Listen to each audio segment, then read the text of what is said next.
I understand that the prospect of it getting way better is out there. I will take but you it's all not, over Saskatchewan and Alberta. It's not contracting. Sorry, I got to challenge you this. I will take you all over Saskatchewan and Alberta, and I will introduce you to people who lost their jobs. I'll show you people whose companies have gone bankrupt, and they had to watch American companies buy Canadian equipment at auction for pennies on the dollar.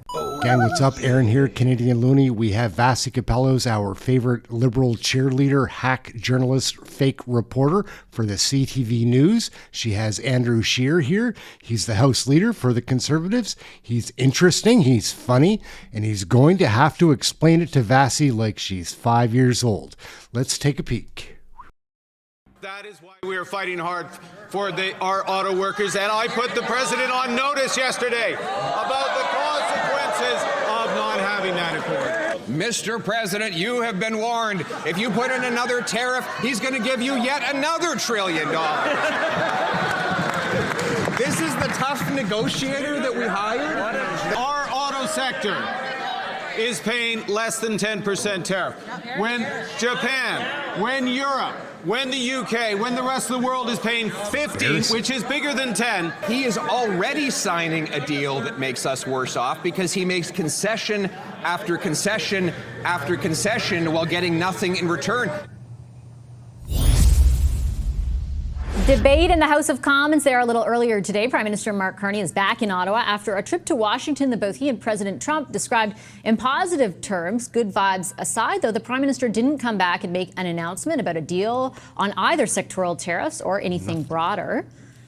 While the feds insist progress is being made, sources tell CTV News that U.S. Commerce Secretary Howard Lutnick dismissed any prospect of an auto deal with Canada, telling an audience at a summit in Toronto that the U.S. could continue buying parts from Canada, but that's about it. Sources also tell us Keystone XL was raised during yesterday's meeting, but they described it as a, quote, very initial conversation. Conservative House Leader Andrew Scheer is here with me now. Mr. Scheer, it's good to have you in studio. I appreciate you making the time.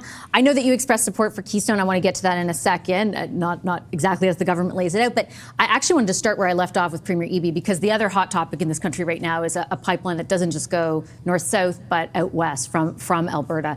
He is vehemently opposed. I know that, we can all debate the reasons behind that, but it's a fact right now that he really doesn't want that pipeline to be built. Would a Conservative government kind of try to build it anyway? Well, that's what happened with TMX. The British Columbia government, the NDP government, didn't support TMX, but we have a constitution in Canada that empowers the federal government to make these kinds of decisions to the benefit of all Canadians. The Conservative Party has been proudly championing a pipeline that would open up Asian markets. Right now, Canada sells at a discount to the United States. The U.S. economy is basically subsidized by the Canadian energy sector, and we believe a great way to change that is to get a pipeline to the Western shores that open up markets like India and Korea and Japan. The point that Premier Eby was making, though, is an interesting one around the tanker ban, which effectively kills any kind of pipeline to the Northwest coast, but that the variety of deals he's been able to make with the private sector and Indigenous groups to generate more LNG development has been predicated on the existence of that tanker ban. So would a Conservative government run roughshod over that, for example? Like, are you willing to sacrifice LNG for oil? I believe it was Christy Clark, former British Columbia Premier, it might have been even on this show, that pointed out— I was away that day, but yeah. Okay, well she pointed out it's really just a ban on Canadian shipping. That the law the Liberals put in place really just prevents Canadian energy from getting to other markets. American shipping goes up and down the coast. I believe she said every day. So not in the same proximity. Well, there is a difference. It's still in the area that the current Liberal law bans. So I mean, look, we believe that it's essential to get off the dependency on the U.S. market. Right now, we are beholden to the U.S. To a huge degree, especially when it comes to energy. So we absolutely believe that you can build a pipeline at the highest environmental standards with all the structural integrity and making sure you don't affect aquifers and things like that, with proper Indigenous consultation, as there was with Northern Gateway, where dozens of First Nations communities signed on to partnership agreements with the proposal. We also point out that it used to be in Canada that you didn't need tax dollars to build a pipeline. That used to be done by investors, but all that investment money is leaving. TC Energy, it used to be called TransCanada, they've dropped the Canada part of their name because they can't get anything built in this country, just announced $8.5 billion worth of energy projects in the U.S. We believe those dollars should be being invested in Canada, and we're completely puzzled, not just puzzled, we're gobsmacked at Mark Carney's promise to Donald Trump that he would send $1 trillion of investment from Canada to the United States as part of some deal that they're working on. So we don't believe Canada needs to invest more dollars in the U.S. We believe Canada needs to invest, Canadian investors should be investing in Canada, putting Canadians to work, building Canadian factories, Canadian sawmills, things like that. But even for example, when you use the example of Northern Gateway, like even though a tanker ban didn't exist, ultimately Indigenous consultation was done. It was deemed to be not stringent enough, not adequate enough by a court. And even the way in which Cabinet made the decision was also part of what the court ultimately decided was not enough. So let's say, the Conservatives are in power, the tanker ban is removed. Is it really fair to say that these pipelines are all of a sudden going to get built? They simply didn't. Vassy should be better than this, you would think. Under Prime Minister Harper. They did. There are 4 major pipeline projects, including to Tidewater. And what happened with the consultation piece was there's a very specific ruling by the judge about a very specific way the consultations were laid out, with a bit of a roadmap of how to do that. And rather than go back and do it properly, Justin Trudeau effectively vetoed that pipeline. And remember, Mark Carney was asked specifically when he was at committee, did he agree with Justin Trudeau's decision to kill the Northern Gateway project? And Mark Carney said yes. Mark Carney wrote a book called Values, where he complained that the carbon tax wasn't high enough, where he agreed, he advised Justin Trudeau when Justin Trudeau was phasing out the energy sector. So clearly Mark Carney's not going to get those big projects done. He hasn't included any talk of a pipeline in his so-called major projects list that hasn't actually even come into existence, still going from one bureaucracy to another.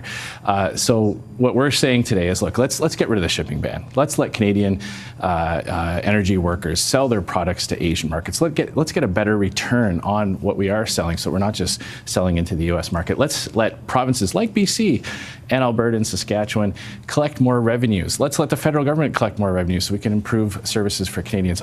All Canadians benefit when Canada exports more of its energy. I never understand why radical politicians like David Eby are opposed to it, or Mark Carney for that matter. Well, look, I understand the economic pitch, but I also understand there's nuances among the opposition, for example, along the coast of British Columbia, where they are very worried about the potential impact of exporting more oil from the coast. There are also First Nations who are supportive of a pipeline endeavor like that. But to say that it's that getting rid of the tanker ban, getting rid of the emissions cap is all of a sudden going to create a world in which the way you convey it is like, it's so simple. We could just build all this stuff. The fact is, you built some stuff under Prime Minister Harper. The major one was the Line 9 reversal. But I lived through that. I covered it living in Alberta. There was a ton of opposition. Even Keystone, approved under Harper. Why couldn't it get built? Because of opposition at the state level. Farmers in Nebraska, for example, who succeeded in court. So the idea that it's like these things that Trudeau did that made it untenable to develop the economy from a resource perspective, like, it's not substantiated by the facts. But it actually is, so Vassy. We had over 150, since the energy sector developed, we've had private sector proponents build pipelines in this country. I mean, I live in Regina, I can see where an Enbridge pipeline cuts across the north end of my city. That was all done by investors, Canadian investors, international investors, pouring money into Canada, putting Canadians to work. The shipping ban was a piece of legislation that Justin Trudeau imposed upon Canadians. He didn't have to do that. That was a marked change. The production cap, again, a government policy. Then what Conservatives why did oil are production saying, continue to rise under Trudeau so significantly, actually at a faster pace than the previous Prime Minister? Because of the timelines and when he kicked in. But what he has basically said is that, what Justin Trudeau kind of set is that the Canadian energy sector cannot grow. And Mark Carney voted against repealing that production cap. So Mark Carney has said he's happy with that production cap. What Conservatives are saying is that the roadblocks to pipelines are actually imposed by government. The shipping ban is a government decision. The production cap is a government decision. The industrial carbon tax, a government decision. These are all things that these are all First Nations, not a government decision. But let's talk about all those First Nations community who wanted that project. I agree. To I acknowledge that's where they get the economic benefit from. That's where their quality of life gets to improve.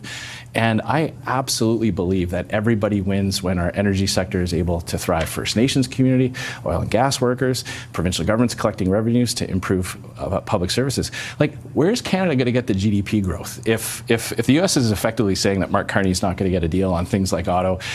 If the U.S. is not dropping softwood lumber tariffs, and then this Liberal government comes along and says, oh yeah, we're also going to keep kneecapping our energy sector like Justin Trudeau is doing, where are we going to make up for these U.S. tariffs? Where is this growth going to come from? How are we going to get young Canadians back to work? Have you seen the job numbers for young Canadians in this country? The energy sector is a great avenue for young people to get good paying jobs that allow them to start their lives. The energy sector isn't on the decline. The energy sector under the previous Prime Minister grew on a monthly basis at twice the rate of Prime Minister Harper. I understand that the prospect of it getting way better is out there. I will take you all over Saskatchewan and Alberta. It's not contracting. Sorry, I got to challenge you this. I will take you all over Saskatchewan and Alberta, and I will introduce you to people who lost their jobs. I'll show you people whose companies have gone bankrupt, and they had to watch American companies buy Canadian equipment at auction for pennies on the dollar. Okay, so you could find some stats that say that because of price changes, it might be better this month than last month, but there has been a real blow to the Canadian energy sector, and a lot of young people that would come out of high school, come out of the trades and say, okay, I'm going to go work in the energy sector. I'm going to go help drill. I'm going to get into, engineering and things like that. Those jobs have in many areas completely dried up. So these pipelines are not just an avenue to fill provincial coffers for healthcare and education.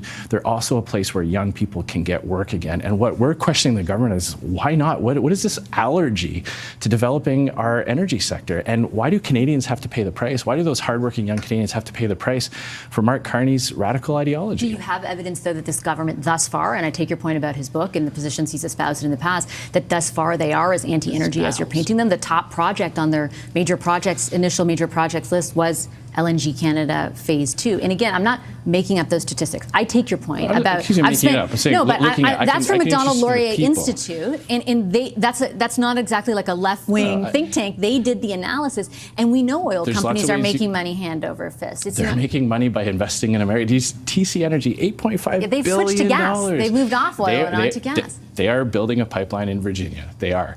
That is $8.5 billion of Canadian investment money that's going to work in the U.S. Those are Americans that are going to get those jobs, American steel workers, American construction workers that are going to do all that. All that money used to be put to work in Canada, and this government's not doing that. And as for evidence, it was just last week they voted against our motion to lift the production cap. That's pretty substantial evidence. In the last few weeks in Parliament, just across the street, they voted to keep Justin Trudeau's anti-energy policies. Just quickly, though, you are also saying that you'll support Keystone if, in fact, that thing that's happening, in these negotiations that we don't really have any clarity on, like the Conservatives would essentially support that. Well, we approved it back in 2010 under Stephen Harper.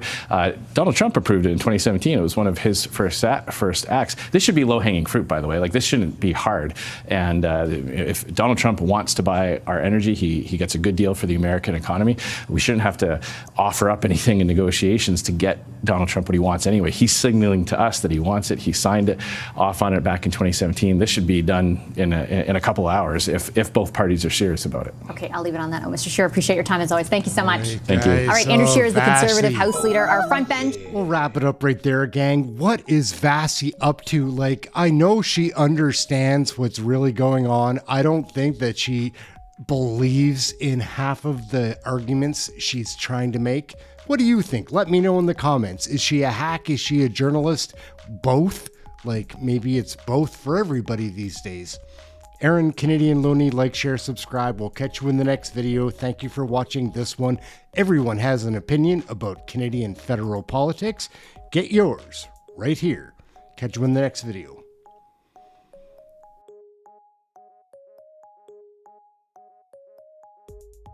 I think it is extraordinary that Mark Carney has become the Prime Minister of Canada. He did a terrible job in Britain. How many kids did you molest with Jeffrey Epstein? More than just elbows.